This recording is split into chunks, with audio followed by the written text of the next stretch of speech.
আল্লাহ রাব্বুল আলামিন দুনিয়ার মানুষগুলোকে ডাক দিয়া বলে, দুনিয়ার মানুষ, আমি আল্লাহ তোমাদেরকে দুনিয়ার মধ্যে পাঠাইলাম। কেন পাঠাইলাম? দুনিয়ার মানুষ আমি আল্লাহ সৃষ্টি করে তোমাদেরকে দুনিয়াতে পাঠালাম একটাই মাত্র কারণ। দুনিয়ার মানুষ, তোমরা তাকায়া দেখো, মানুষ দুনিয়ার মধ্যে পাহাড় পর্বত নদী নালা যাবতীয় যা কিছু আছে এবং কি ফেরেশতাকুল সহ আমি আল্লাহ সৃষ্টি করলাম তুমি মানুষ জাতির খেদমত করার জন্য। তুমি মানুষ জাতির খাদেম বানায়া দিলাম তুমি মানুষের খেদমত করার জন্য।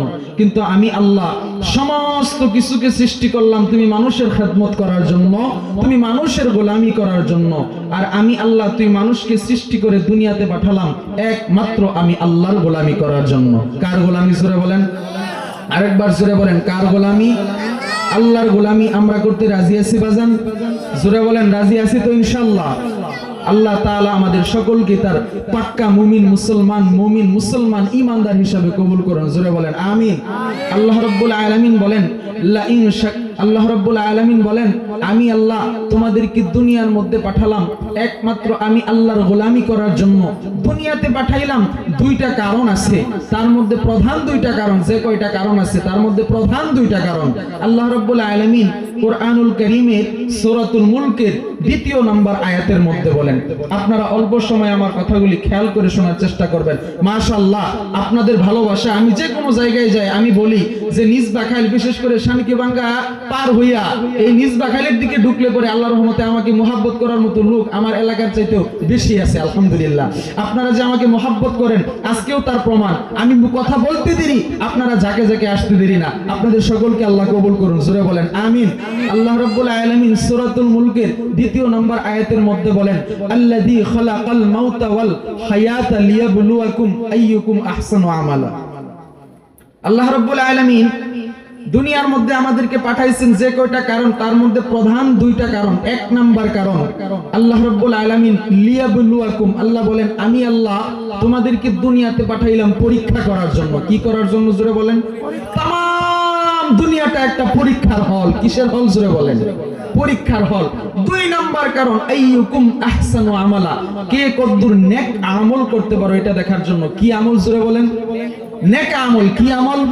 শুধু এই কথা বলেন নাই যে আমল করার জন্য। আমল তো সবটাই, আপনি কথা বলতেছেন এটাও আমল, খেতে খামারে কাজ করতেছেন কাজ, আরবি শব্দ আমল।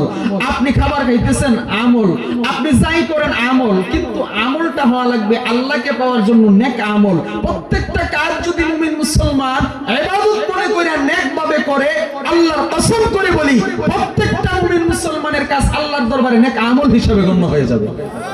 তার মধ্যে আপনারা এবার বলেন আল্লাহ তাআলা আমাদেরকে কয়টা কারণে দুনিয়াতে পাঠাইছেন? 1 নাম্বার কি করবেন? পরীক্ষা করবেন। কি করবেন? পরীক্ষা করবেন। 2 নাম্বার কি করবেন? লিয়াবলুয়াকুম আইয়ুকুম আহসানু আমালা, নেক আমল করার জন্য। কি করার জন্য? এই 2টা কারণে আল্লাহ রাব্বুল আলামিন আমাদেরকে দুনিয়ার মধ্যে পাঠাইছেন। দেখেন বান্দা, আল্লাহ তো পাঠাইছেন দুনিয়াতে আপনাকে আমাকে পরীক্ষা করবেন। কি দিয়া পরীক্ষা করবেন? বিভিন্ন দিক আছে, তার মধ্যে একটা দিক আল্লাহ রাব্বুল আলামিন ভয় দেখায়া পরীক্ষা করবেন। কি দেখায়া? ভয় দেখায়া। ওয়ালানাবলুওয়ান্নাকুম বিশাইইম মিনাল খাউফি ওয়াল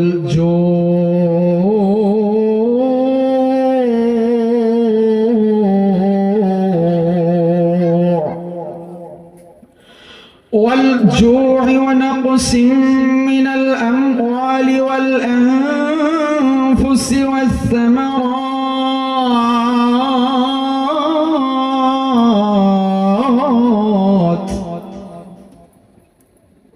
وبشر الصابرين।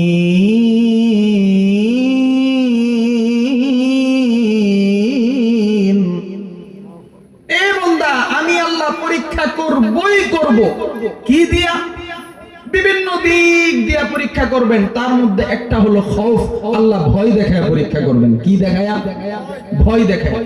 জলশ্বাস দিয়া ভয় দেখাবেন, ভূমিকম্পের নাড়া দিয়া ভয় দেখাবেন। কেমন ভয়, কেমন নাড়া? বারাটিয়ার আগে বাড়িওয়ালা দৌড়াই রাস্তায় নামার জন্য, নিজে বাঁচার জন্য। কথা কোন ঠিক কিনা? বিভিন্ন দিক দিয়ে আল্লাহ পরীক্ষা করবেন। একটা হলো ভয়, আরেকটা হলো জোর। আল্লাহ ক্ষুধা দিয়া পরীক্ষা করবেন। কি দিয়া? জোরে বলেন। ক্ষুধা দিয়া। দেখবেন আল্লাহ আপনি ক্ষুধার তাড়নায় অন্যের মাল আত্মসাৎ করেন কিনা, চুরি ডাকাতি করেন কিনা, অন্যের মাল লুটে পুটে খান কিনা। এক বেলা খাবার আপনার কম হয়েছে, পরের বেলা খাবার আপনার ঘরে নাই, এই খাবারের অভাবে পড়ে আপনি চুর আর ডাকাতের সাথে সঙ্গবদ্ধ হয়ে যান কিনা, অন্যের হক মারেন কিনা। আরে বাবা, চুর বাবাজিদেরকে বলবো, যারা চুরি করো তোমরা, এমনও ব্যক্তির টাকা তুমি নিয়ে আসলা যে যাইতেছে তার মা মৃত্যু সজ্জায় হাসপাতালে শোয়া, সে টাকা নিয়ে গেলে ডাক্তারে অপারেশন করবে বা অক্সিজেন দিবে বা ইনজেকশন দিবে, তার মা বাঁচতে পারে। তুমি সেই টাকাটা নিয়ে গেলা, এই টাকাটা নিয়ে তুমি কারে খাওয়াইবা? তোমার সন্তানকে, তোমার স্ত্রীতে? চুরি করে সুদে ঘুষে টাকা লাগাইয়া হারাম টাকা উপার্জন করে সুদের টাকা, ঘুষের টাকা, চুরির টাকা, ডাকাতের টাকা তুমি তোমার সন্তানকে নিয়ে খাওয়াইতেছো। তোমার সন্তান, স্ত্রী, তুমি সহ মাথা থেকে শুরু করে পা পর্যন্ত প্রত্যেকটা বডির রক্ত মাংস তো তোমার হারাম হয়ে গেছে। নাউজুবিল্লাহ বলে। তুমি এই টাকা কারে খাওয়াইতেছো? কি ইনকাম করতেছো?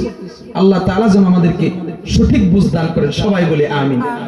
আল্লাহ বলেন আমি আল্লাহ ক্ষুধা দিয়া পরীক্ষা করব। কেমন ক্ষুধা দিয়া? দেখবেন আল্লাহ তুমি ক্ষুধার তাড়নায় কি একেবারে আমি আল্লাহর উপর থেকে তোমার ভরসা চলে গেছে কিনা। আমরা সর্বাবস্থায় ভরসা করব কার উপর? যুবক ভাইয়ের আওয়াজ দিয়ে বলেন, কার উপর ভরসা করব? কার উপর? ওয়াতাওয়াক্কাল আলাল্লাহ।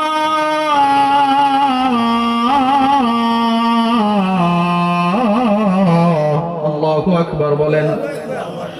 وتوكل على الله وكفى بالله وكيلا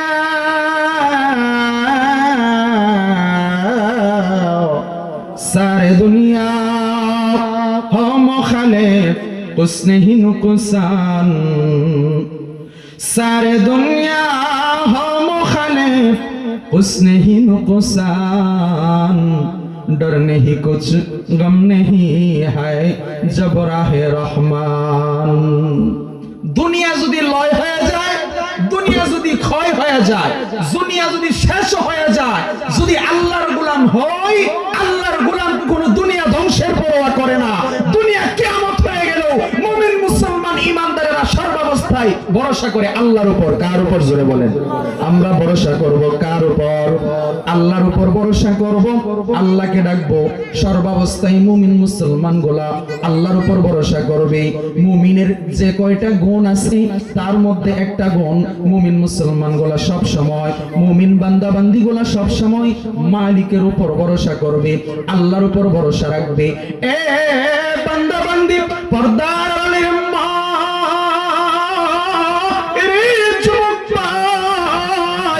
মালিকের উপর ভরসা করো, মালিকের উপর ভরসা করি। একটা বান্দা বান্দি যখন সামনের দিকে অগ্রসর হয়ে যাবে রে, দুনিয়া যদি কিয়ামত হয়ে যায়, দুনিয়া যদি লয় হয়ে যায়, দুনিয়া যদি ক্ষয় হয়ে যায়, তামাম দুনিয়া ওই মুমিন বান্দা বান্দির বিরুদ্ধে হয়ে গেল। আল্লাহর উপর ভরসা থাকলে মুমিন বান্দা বান্দিকে দুনিয়ার লোভ কখনো পিছনে ফেলতে পারে না। শয়তানেও বলবে একটা সময়, ইবলিসেও বলবে একটা সময়, এত দেখি আল্লাহর পাক্কা মুমিন মুসলমান বান্দা বান্দি যতই ওয়াসওয়াসা দেই, যতই গুতাগুতি করি, একে আল্লাহর পথ থেকে সরানো যাবে না, কারণ এই ইমানের মজা পায়া ফেলাইছে। তখন শয়তানেও এই মুমিন বান্দা বান্দির কাছে ফেল হয়ে যায়। কথা কোন ঠিক কিনা? এই জন্য বলি পর্দালের মা, যুবক ভাই, যুবতী বোন, এখনো সময় আছে। মালিকের দরবারে তুমি সারেন্ডার হয়ে যাও, মালিকের দরবারে তুমি আত্মসমর্পণ করো, মালিকের উপরে তুমি ভরসা করো।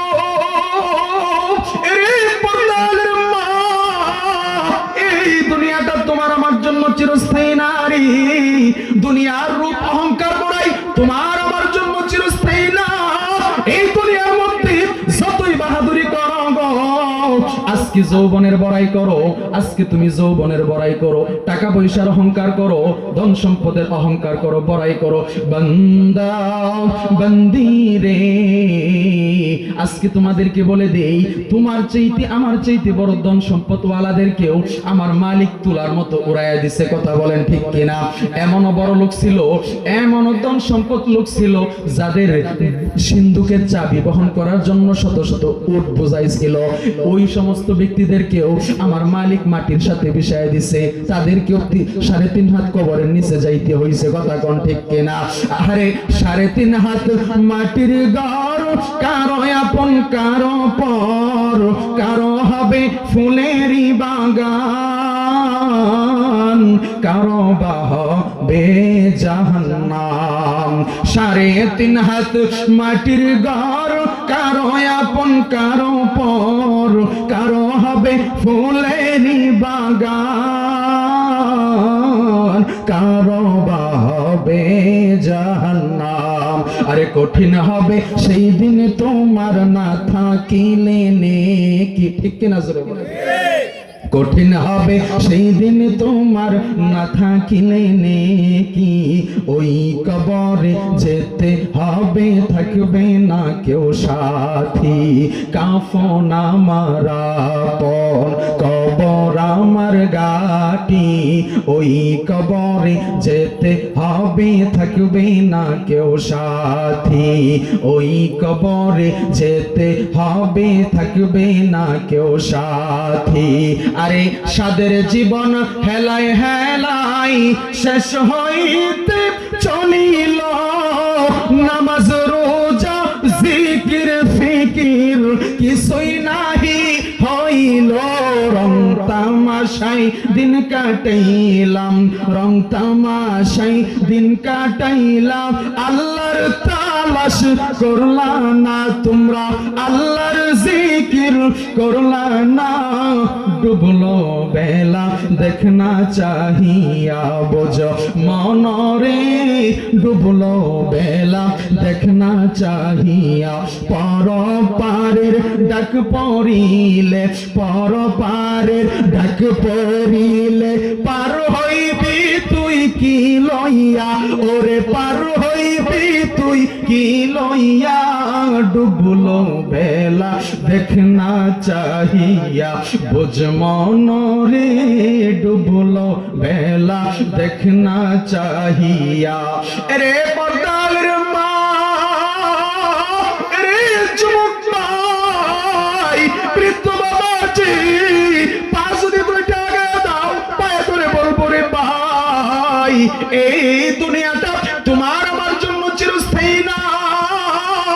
আমার মালিক দুনিয়ার মধ্যে পাঠাইছে, এরে বান্দা বান্দি, আমি আল্লাহ তোমাকে পাঠাইলাম দুনিয়ার মধ্যে, আমি মালিকের গোলামি করার জন্য রে দুনিয়ার মধ্যে পাঠাইলাম। দুনিয়াটাই হইল একটা পরীক্ষার হল, যেগুলো জিনিস দিয়ে আমি আল্লাহ পরীক্ষা করব রে, তার মধ্যে একটা হলো আমি আল্লাহ ভয় দেখায় তোমাদেরকে পরীক্ষা করব, আর একটা হলো খোদা দিয়া আমি আল্লাহ তোমাদেরকে পরীক্ষা করব। এ বান্দা বান্দি রে, ক্ষুধার যন্ত্রণা তুমি কেমন যন্ত্রণা মনে করতেছো? এক বেলা দুই বেলা খাবার না পাইয়া, এক বেলা দুই বেলা ভাত খাবার না পাইয়া তুমি মনে করতেছো তোমার চাইতে বড় কষ্টে আর কেউ নাই।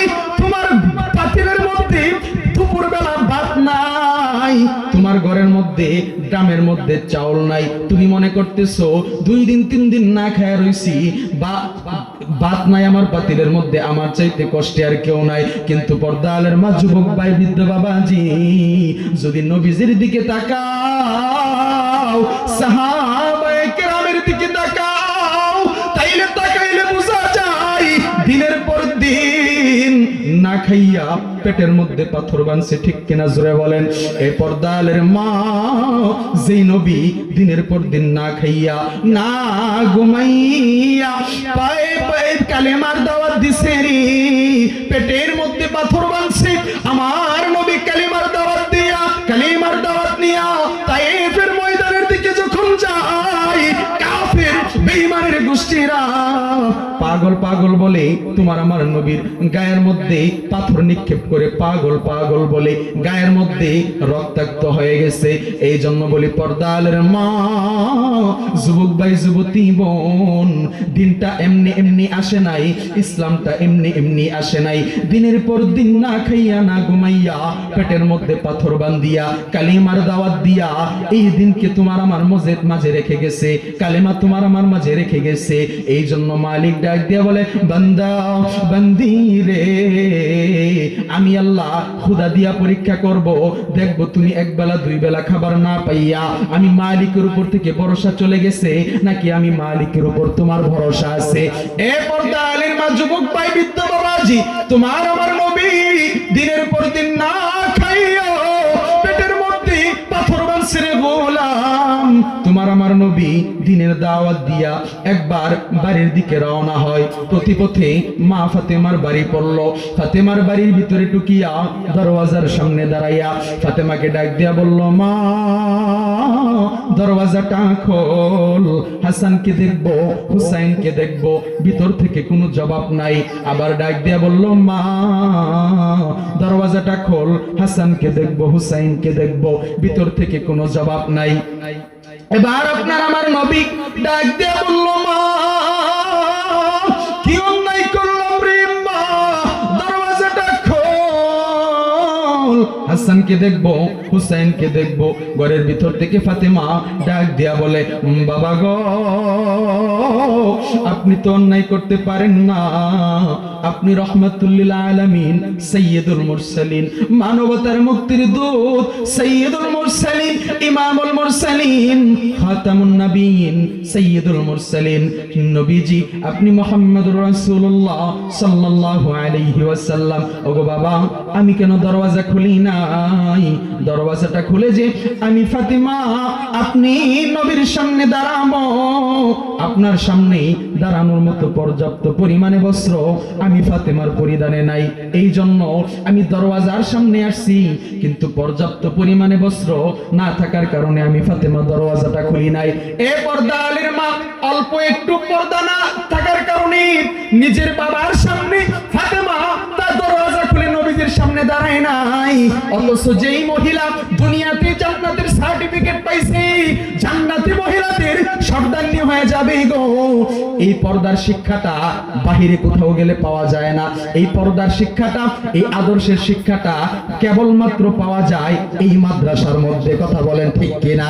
এই মাদ্রাসার মধ্যে যখন আপনার সন্তানটাকে পাঠাবেন গো, আপনার সন্তানটা দিনের লাইনে পরিচালিত হবে, ফাতেমার আদর্শে পরিচালিত হবে, নবীজির আদর্শে পরিচালিত হবে।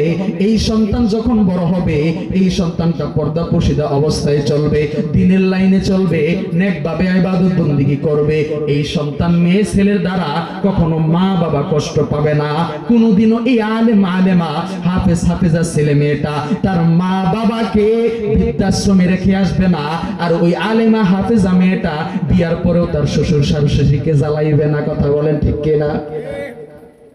এ পর্দালের মা, যুবক ভাই, বৃদ্ধ বাবাজি, অন্তরের চক্ষু দুইটাকে মেলে দাও, মমের মতো নরম বানায়া দাও। নবীজির গায়ের মধ্যে একটা বাড়তি চাদর ঝোলানো ছিল। দরওয়াজাটার ফাঁকা দিয়া চাদরটা নবীজি দিয়া বলল, মারি এই নে চাদর, গায়ের মধ্যে পরিধান করিয়া দরওয়াজাটা খুলে দেই। দরওয়াজার ফাঁকা দিয়া চাদর নিল, গায়ের মধ্যে পরিধান করিয়া দরওয়াজাটা খুলে দিল। সালাম দিয়া নবীজি ঘরের ভিতরে প্রবেশ করলো। ডাক দেয়া বলল, মা। নবীজি যখন সালাম দিয়া ঘরের ভিতরে প্রবেশ করলো, ফাতেমার দিকে তাকাইলো, ফাতেমার সাথে কথা বলল। দেখে ফাতেমা তাকাইয়া নবীজির গাল বেয়ে বেয়ে পানি পড়তেছে। ফাতেমা ডাক দিয়া বলে, বাবা তুমি কেন কাঁদো গো? তোমার কান্না আমি ফাতেমার সহ্য হয় না গো, আমি সহ্য করতে পারি না। ও গো বাবা, তুমি কেন কাঁদো গো?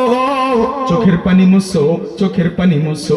নবীজি ডাক দিয়া বলল, মা কান্দি তো আর এমনি এমনি কান্দি না। বলে, বাবা কেন কান্দো গো?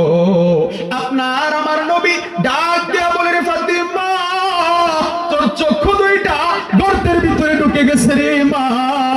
চেহারাটা শুকায় গেছে রে মা, মনে হয় তোমার চুলার মধ্যে কয়দিন যাবত খাবার নাই, তুমি মনে হয় খাবার খাও না, তোমার চেহারাটা শুকায় গেছে, চোখের নিচে কালো দাগ পড়ে গেছে, চক্ষু দুইটা গর্তের ভিতরে ঢুকে গেছে।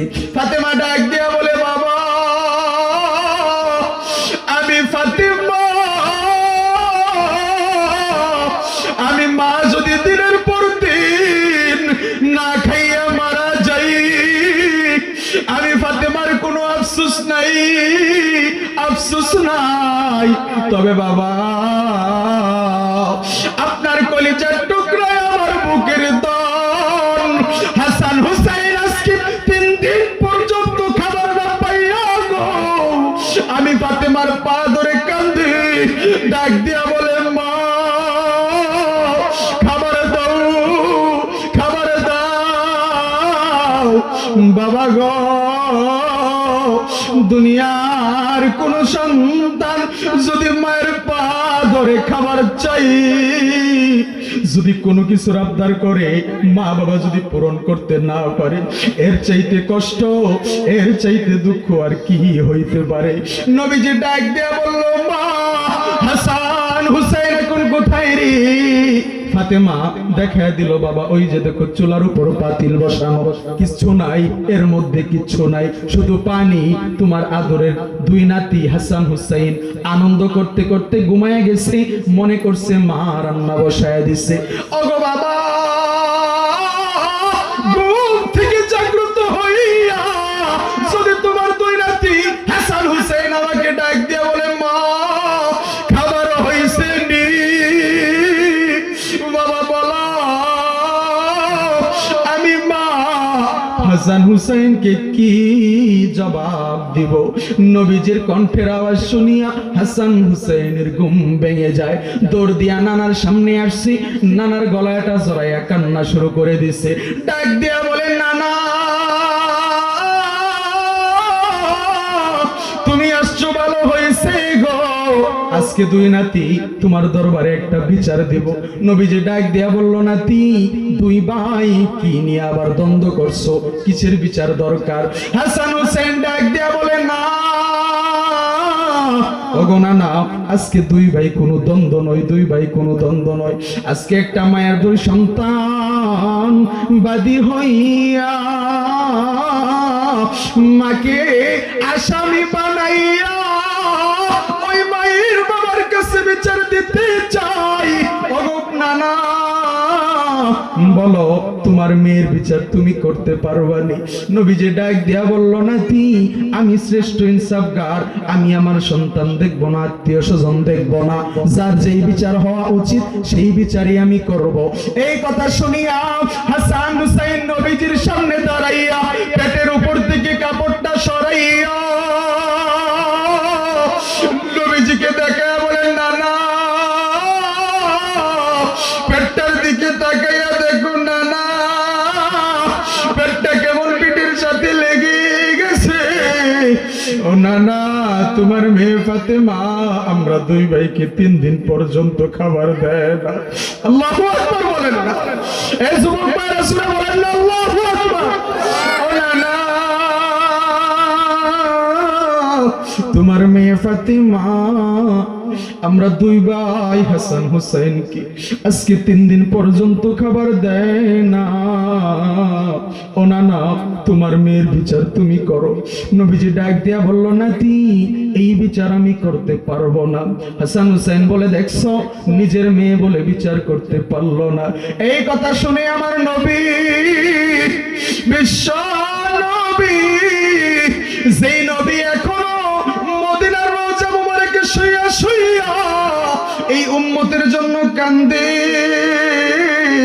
কঠিন কিয়ামতের ময়দানে সমস্ত নবী রাসূল পয়গম্বর সবাই যখন উম্মতি উম্মতি বলে কাঁদতে থাকবে, উম্মতি উম্মতি বলে কাঁদতে থাকবে, তখন আপনার আমার নবী সমস্ত নবী রাসূল যখন ইয়া নাফসি বলে কাঁদতে থাকবে, তখন আপনার আমার নবী উম্মতি উম্মতি এই উম্মতের জন্য রব্বি হাবলি উম্মতি, রব্বি হাবলি উম্মতি এই উম্মতের জন্য উম্মতি বলে কাঁদতে থাকবে।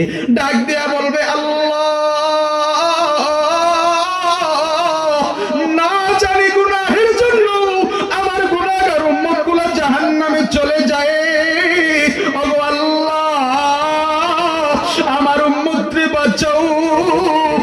সবাই যখন ইয়া নাফসির হাত জমাইয়া দিবে রে, তখন আপনার আমার নবী উম্মতের জন্য কাঁদতে থাকবে। এ যুবক ভাই, যুবতী বোন, পর্দা আলের মা, বৃদ্ধ বাবাজি, অন্তরের চক্ষু দুইটাকে মেলায় দাও।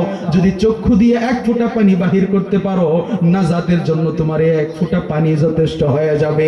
তোমার আমার নবী হাসান হুসাইনের কথা শুনিয়া, হাসান হুসাইন যখন বলল, দেখছো নিজের মেয়ে বলে বিচার করতে পারলো না, এই কথা শুনে তোমার আমার নবী হাসান হুসাইনের সামনে দাঁড়ায় গেছে। হাসান হুসাইনের সামনে দাঁড়াইয়া পেটের উপর থেকে চাদরটা সরাইয়া দুই নাতি হাসান হুসাইনকে দেখা বলে, নাতি 3 দিন পর্যন্ত খাবার না পাইয়া তোমরা নানার কাছে বিচার চাও। আজকে তো নানার পেটটার দিকে তাকাইয়া দেখ, এ নাতি, আজকে তোর নানা 7 দিন পর্যন্ত খাবার না পাইয়া, আল্লাহু আকবার বলেন, এ নাতি 3 দিন পর্যন্ত খাবার না পাইয়া নানার কাছে বিচার চাও। রে নাতি, তোর নানার পেটটার দিকে তাকাইয়া দেখ রে, আজকে তোর নানা মোহাম্মদ 7 দিন পর্যন্ত খাবার না পাইয়া 7টা পাথর পেটের সাথে চাপা দিছে রে। নাতি বল বল, যেই বিচারকের নিজেই 7 দিন পর্যন্ত খাবার না পাওয়া, ওই বিচারক 3 দিন না খাওয়ার বিচার কেমনে করবে? আল্লাহু আকবার জোরে বলেন না। मैं कब्र अंधेरी में घबराऊंगा जब तन्हा, इमदाद मेरी करने आ जाना रसूल अल्लाह। मैं कब्र अंधेरी में घबराऊंगा जब तन्हा, इमदाद मेरी करने आ जाना रसूल अल्लाह। रोशन मेरी तुर्बत को लिल्लाह जरा करना, जब वक्त न जाए आका दीदार अता करना, दीदार अता करना। তোমারই নাম শুনিলাম, এই চোখে দেখলাম না, এই সুর যদি শুনে থাকো একবার দেখা দাও না। হে রাসূল, তোমায় ভালোবাসি অন্তরে শুধুই মুখে না, জান্নাতের আশায় নয় হে রাসূল, জাহান্নাম কেউ ডরি না। এ পর্দালের মা, সময় শেষ, সময় শেষ, সময় শেষ গো। শেষ বেলায় তোমাদেরকে পায়ে ধরে হাতে ধরে একটা কথা বলে যাই রে, যে নবী তোমার আমার নবী, নবী মুহাম্মদুর রাসূলুল্লাহ সাল্লাল্লাহু আলাইহি ওয়াসাল্লাম 7 দিন পর্যন্ত খাবার না পাইয়া, দিনের পর দিন খাবার না পাইয়া পেটের মধ্যে পাথর বাঁধছে। এই উম্মতের জন্য এখনো কান্দে, কিয়ামতের ময়দানেও কাঁদবে।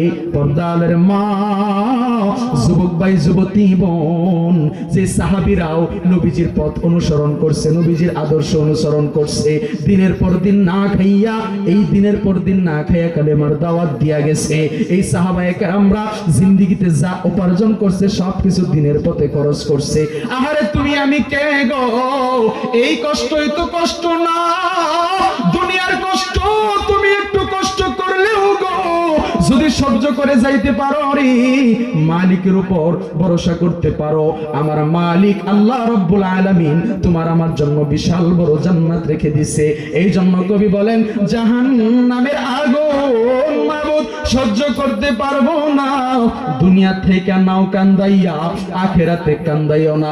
এই এক বেলা দুই বেলা, একদিন দুই দিন তিন দিন খাবার তোমার আমার জন্য পেরেশানি না, এই এক দুই দিনের কষ্ট, মৃত্যুর আগে দুনিয়াদারির কষ্ট তোমার আমার জন্য কিছুই না। যদি আল্লাহকে পাওয়ার জন্য আল্লাহর উপর ভরসা করতে পারো রে, নবীজির উপর যদি তুমি নবীজির আদর্শ অনুযায়ী চলতে পারো, আল্লাহকে ভালোবাসতে পারো, নবীজিকে ভালোবাসতে পারো, আল্লাহর উপর ভরসা করে চলতে পারো, নেক ইবাদত বন্দেগী দিয়া নবীজির সুন্নাত দিয়া যদি চলতে পারো, আল্লাহ রাব্বুল আলামিনের প্রিয় তুমি হয়ে যাইবা। তোমার মধ্যে আর জান্নাতের মধ্যে ব্যবধান, পার্থক্য শুধু মৃত্যুটা, মারা যাইতে দেরি, আমার দয়ার আল্লাহ তোমাকে আমাকে জান্নাত দিতে দেরি হবে না। আওয়াজ দিয়া বলেন সুবহানাল্লাহ। নারে তাকবীর, নারে তাকবীর। মাওলানা হিসাব হুজুরের আগমন, আমার প্রাণপ্রিয় কলিজার একজন, আমার বোনের একজন মানুষ, আমি হুজুরকে অনেক মহব্বত করি, আমাকে খুব মহব্বত করে। দোয়া করি আপনাদের জন্য, হুজুরের জন্য, আল্লাহ তাআলা যেন হুজুরের ইলমে আমলে হায়াতে বারাকা দান করে, সবাই বলি আমিন। আপনাদের জন্য দোয়া করি, আপনারা আমার জন্য দোয়া করবেন। আমার প্রতি কেউ রাগ আছে বাজান, কষ্ট আছে বাজান? 29 ডিসেম্বর আবার আমি আর আমার শ্রদ্ধেয় বড় ভাই জনাব মামুনুর রশিদ সাহেব হুজুর পুরাবাড়ি গোহাটা ময়দানে একই স্টেজে থাকবো।